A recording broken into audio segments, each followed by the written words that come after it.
Oh boy, another video complaining about Yu-Gi-Oh! Other than clearly being what the people want, shout out to all the women that give me 4 more seconds to speak before they close tab. Mario, take one step, and then again, let's do the Mario all together now! Every time I whine about Master Duel in private, they seem to do something to improve it slightly. And ever since I've verbalized that my favorite card effect is multi-attacking, Konami has printed multi-attacking cards in every single set since, convincing me Konami has wiretapped my house. So just imagine the effect if I make these complaints publicly! Master Duel has been extremely successful in terms of getting a ton of eyes back on the game, and yet it seems like there's been very little actual effort put into maintaining and improving the game. Other than just ranting, I'm hoping to point out areas that Konami should be more eager to improve upon, as well as provide solutions Konami can apply. If nothing else, hopefully this video can serve as a time capsule of, remember the time Max C was legal? For starters, solo mode. It's shallow. It's here to teach lore and that's it. They don't utilize it in any way that could teach players the actual game. No hand traps to make new players aware of the concept. Loners have a tendency to be the worst decks constructed by human hand, which more than likely puts people off the deck rather than on it. Whoever designed the DM challenges, if I put you in a meat grinder, and the only thing that comes out that's left of you is your eyeball, you're probably dead! Early on in the game's lifespan, they straight up gave you nearly entire archetypes for free. They stopped doing this, I mean, it's pretty obvious why, but do you really think you're getting any money out of Dream Mirror not being free? Why in God's name do we never get solo modes that coincide with card releases? You know, to teach people about the cards, the lore, how to play them, how to play against them, you know, anything that'd be remotely good at promoting your product? Just toss it in a dog shit event with loners, that'll do the trick. Surely you'll like it then. You only get 200 gems per gate. Considering they try to slide you into the secret packs afterwards, it makes no sense to me that you don't set up players with enough gems for 10 packs. This isn't even a give me more currency argument. This is a you're bad at mental manipulation argument. If you give players enough for 10 and put the pack in front of them, a chunk of suckers, I mean players, will dig in. And if they get lucky with their pools, well, that's what the sunk cost fallacy is for. After you've pilfered your 200 gems, that's it. There's no real long-term content for solo mode at all. No missions or objectives that require you to recreate lore-accurate events in Duel. There's not been any other form of solo content other than the gates. No raids or anything like in Duel Links. There could be raids for defeating antagonists of certain solo modes. You could even make a boss rush gauntlet with all the antagonists from solo mode. Point being, solo mode really isn't being utilized for anything other than lore. And as far as lore goes, storytelling's a mixed bag. Naturally, not every archetype is going to be a thought-provoking existential thesis explored with masterful writing, but it's very evident that the presentation is extremely hit or miss. B-Troopers felt like I had just read a writing prompt on a school test. S4 sucked, but the presentation of you being a new recruit guided by Chiyomaru was really cool and immersive storytelling. The Plunder solo mode, absolutely phenomenal atmosphere. World Legacy, I'm gonna be real, I don't think the storyline was remotely interesting or as cool as people act like it is. Given I don't also care about the Albaz storyline, since it's just two whores mud wrestling while lesbians watch. But if it has presentation as good as World Legacy, everyone will eat that shit up. I'm going to make you all very mad. I think Vsauce lore is cooler than Albaz and World Legacy. When Aluber said go fuck yourself to Albaz, he just never stood a chance. Outside of solo mode, we have the root of it all, the packs. Only now is Konami finally starting to add secret packs for archetypes that came out post-launch. Before, a lot of them you had to craft most of the cards for the longest time if you missed the initial run, so at least they seem to be doing right by that now. But what the fuck is going on with selection packs? The rarity distribution is just getting worse, man. The sheer amount of 3 of URs you have to pull every new set. Well, luckily Konami has a habit of releasing a shit set between each good one. That way you get some time to save, but I don't think that's a deliberate design decision. You're probably saying to yourself right now, just craft the cards, bozo! I would if I could pull URs in the first place. I swear to you, I average a single UR every 20 packs. Yes! I see that goddamn message almost every time I open packs. I still don't have full playsets of some staples because I never have enough resources to craft them when I also need to craft out playsets for the actual fucking decks. After already opening nearly 200 packs, it is a miracle if I manage to see more than one UR in a single batch at 10. But forget all that, let's talk about something funny. Legacy packs. These are utterly worthless. Saying 99% of these cards are unplayable is probably too generous an assessment, and you can't dismantle a single one of them. Yes, Konami, I love having 5 copies of this fucker that I can't get rid of. This also extends to the structure deck cards. In the Galaxy Eye structure, they give you 2 copies of Galaxy Eye Cypher. So if you get 3 of the structure, you have 6 copies. On the subject of legacy packs, they could put actual good cards in the card pool for a time period. I mean, it's already a challenge to pull anything above rare in this garbage, so why not? Not to mention, the card pool is still gonna be bloated with gutter trash. What's stopping you? And when it comes to dismantling, if you're so afraid of giving players infinite resource for UR and SR crafting points, just make these cards have a separate material pool where it lets you craft cards in legacy packs. This lets you craft the timed editions, but it also lets players craft the dog water cards you made UR without needing to waste a precious resource on it. It would also be very cool if you sped up the pace of card releases a little, Konami. Every time I see a new card revealed in the OCG, I process through 3 phases. Phase 1. This looks cool. Can't wait to play it in the TCG in 5 months. Phase 2.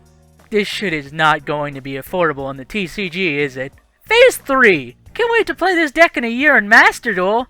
Then by the time I'm finally able to play them, my interest is mostly sapped. Speaking of sapping interest, ban lists!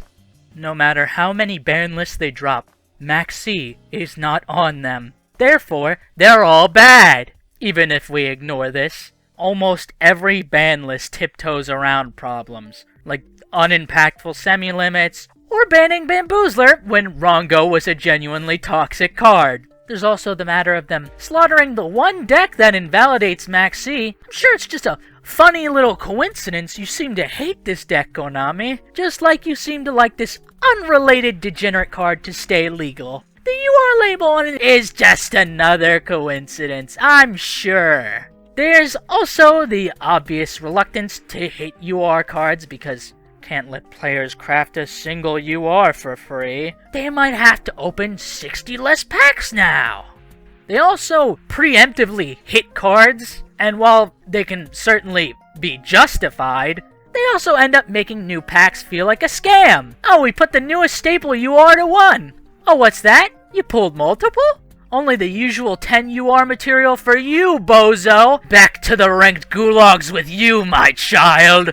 Early on, I thought the Duel Pass was pretty good, but time has shown what was carrying the Duel Pass. You see, early on, you could very easily max out the Duel Pass by just participating in all the festivals that ran during the pass, and you'd complete it. Maybe a little ladder play, and it's all done. They've dialed back on events. Now, I barely scrape over the halfway mark participating in all these events. That's not even mentioning how stale the festival format as a whole has become. How many times can we play the Xyz Festival before you realize Zeus should probably not be legal in it? It really has gotten to the point with these events where they start up, I play a couple duels, and even if I'm on a win streak, I still end up thinking, this is the worst event they've ever done. This has been every festival for months. The only 2 festivals where I genuinely felt like it was fun were the NR and Limit 1 festivals. What these festivals just end up being is the singular strongest deck of the mechanic played on loop. Obviously, every format is going to inherently have a meta, but the meta is solved immediately because we already fucking know what cards will thrive in this setting. There's no real unique approach to the card pool to encourage unique builds over the tried and true. The most fun, non-festival event has to be the Duel Trials, which Konami decided was only worth a single free pack for 3 duels, which typically isn't even related to the trial. Basically saying they don't give a shit about this format, which is outright insane.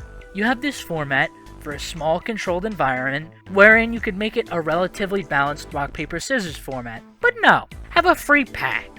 I like the stupid rental where you were allowed to build a deck, but you were forced to have 20 coin flip cards in it. We're also apparently getting 2 dual trial events, one with a 30-second timer and another with a 2024 life point format. But these wacky game modes are being restricted to actual throwaway events. I sure do love it when creativity is treated like garbage by the company. Very cool, Konami. Off of that, a more pressing issue I find with the game. It's been over a year now, and we still only have one singular way to play the game regularly. Ladder. Ladder fucking sucks. Ladder systems are more a test of actual patience than they are skill. It's just throwing your head at a wall until your skull or the wall breaks. Rank up match. Your opponent max sees you. You don't have the out. Skill issue, next game. The existence of Maxi removes any and all desire to take competitive play remotely serious. I genuinely consider running 3 thrust and heavy slump in every deck because I would rather lose the fucking game than lose to Maxi. Now, some of you may be thinking, there are more game modes than just ladder. And you'd be right, but you'd be wrong if you thought anyone was playing them. Team Battle might as well not exist. It's a mode that requires you to have the social skills to make friends, already eliminating 90% of this game's player base. And the game mode offers 0 reward structure at all, so there's 0 incentive to ever play it. If you think the player base is capable of making friends, why can't we have tag duels? For Worlds, could you imagine 2 formats present for Master Duel? The current 3-player teams and tag duel teams. It would have more people able to participate in Worlds and show off more ways to play Yu-Gi-Oh! But back to the real world and out of this fantasy, the only other offering we have is Casual. And Casual is just where people test their decks without the pressure of D-ranking. Konami, baby, if you insist on allowing these evil cards to exist, why don't you do something creative with them? Why don't we have formats like Rivalry? Want to improve the reputation of these cards? Make dedicated formats where you're playing the game with their effects always active. Make custom fields that match the Floodgate. The Duelist Cup field is phenomenal. Imagine that level of quality with a Rivalry themed field in a desolate battlefield, or in the dojo of Gozen match. Design a field where you're dueling in the living room, and when you lose you get Maxi FNAF jump scared. A light and dark imprisoning mirror field. A summon limit where the sealed monster comes out and blasts the loser. Zombie world! Are you getting the idea that perhaps you could be doing something unique with these cards in this game? I'm not saying Konami needs to manage a billion different formats at once, but what I am saying is there's a billion places to start. And if they don't start soon, I'm going to send them to the Mystic Mine! Why are they called mates? Why would you force my American tongue to say that shit? Why aren't they called buddies or dual spirits? You know, something that actually pertains to the franchise's identity. Speaking of, why are there so many that seem like they're straight up default Unity assets? American football, soccer ball, basketball, car, bike! The bike could have been Parasychroid! The car could have been any FA! They could be giving you a thumbs up out the window when you win games, and when you lose... Bazinga! Why aren't all the dumb sports one different UA guys? Why isn't the chest the fucking chest monster? Has anyone in this company ever looked at a card other than fucking Blue Eyes and Dark Magician? You have a crown, and it's not the crown of the fucking Tyrant Emperor? It could have been the World Crown, too! What are you doing? Do you know how hard it would have gone if you made mates for each World Legacy item and dropped them in the lore chapters? But no, we get boxing glove. Wait a minute. Fucking battling boxers! Darts! Fucking darts! Why are you allergic to the property you own? Laundry Dragon Maid is hands down the best in the game, because she's the only one who feels like care and thought was put into her implementation. Konami, here's a couple ideas. Please steal them. The live twins. Just like laundry, they change during the battle phase into the evil twins, because you're stealing your opponent's life points. Have them do a gay little twirl into the pose of the card when you win. Have Kill fucking drop Lila if you lose. It's the same concept, but with another cool flair. You can have a vampire and air mage mate, respectively, that change based on your life point total, like the archetype's main focus. Please, just fucking do anything with this mechanic that isn't adding another fucking Unity asset! Also, it was a missed opportunity to not make Dark Magician turn into Dark Sage when your timer drops below a minute, but I guess that would show your opponent that your timer's low.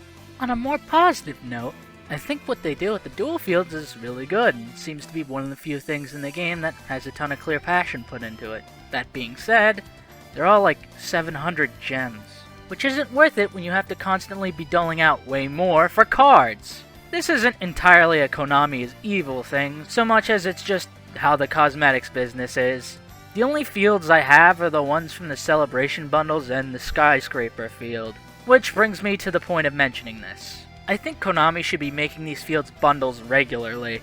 If you chip in packs from a set that pertains to the field, I mean, not everyone's gonna give a shit about those packs, but it's potential crafting points. Or better yet, just bundle them with crafting points. That way players feel like they're getting something useful instead of something entirely aesthetic. After writing this, Konami put the fields on discount. When I was going to amend the script, the discount was already gone. Very cool, Konami. Would have made sense to discount fields once they become a year old, but I guess that's too generous a proposition.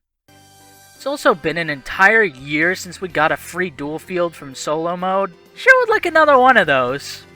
In a less pressing matter, depending on who you are, why are there so few replays allowed? It's really starting to become a problem where I have a replay I want to save and I'm already capped. So I have to sort through all of them and find one I care the least about, which is fucked up because it's at a point where I don't want to get rid of any. What else is there to complain about? Oh, fuck, the Duelist Cup. That's right. This shit sucks. Do better. My thoughts on part 1 are the same as ladder, it's just a chore.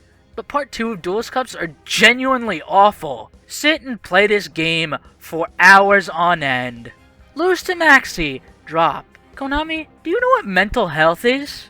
Do you know your game is bad for that? Did you know forcing players to play your game for hours without rest isn't too dissimilar from actual torture? Did you know you have unfair and unfun cards legal? If you're gonna leave this bullshit legal, make use of it! Plenty of people more knowledgeable than me have come up with good solutions. So here's one stupid enough for you, Konami baby. Make part 2 of Duelist Cups allocate you 10 losses per day before you're cut off. This way, there's a hard cap for every player, and it actually favors better players. This can also serve as justification for bullshit cards like Maxi that just end games unfairly, because they serve as loss checks for even the stronger players, so as to ensure they're not sitting there for 12 plus hours mentally deteriorating. All I'm asking is, you start doing something before this game becomes nothing, like what you're currently doing with it. This is probably the best chance to turn this game's public reputation around. Remember that, and don't squander this. The music, the fields, they all create a phenomenal presentation that can draw a crowd, but those alone can't carry this game. Start putting that same effort into the game as a whole, and you'll start making something out of nothing.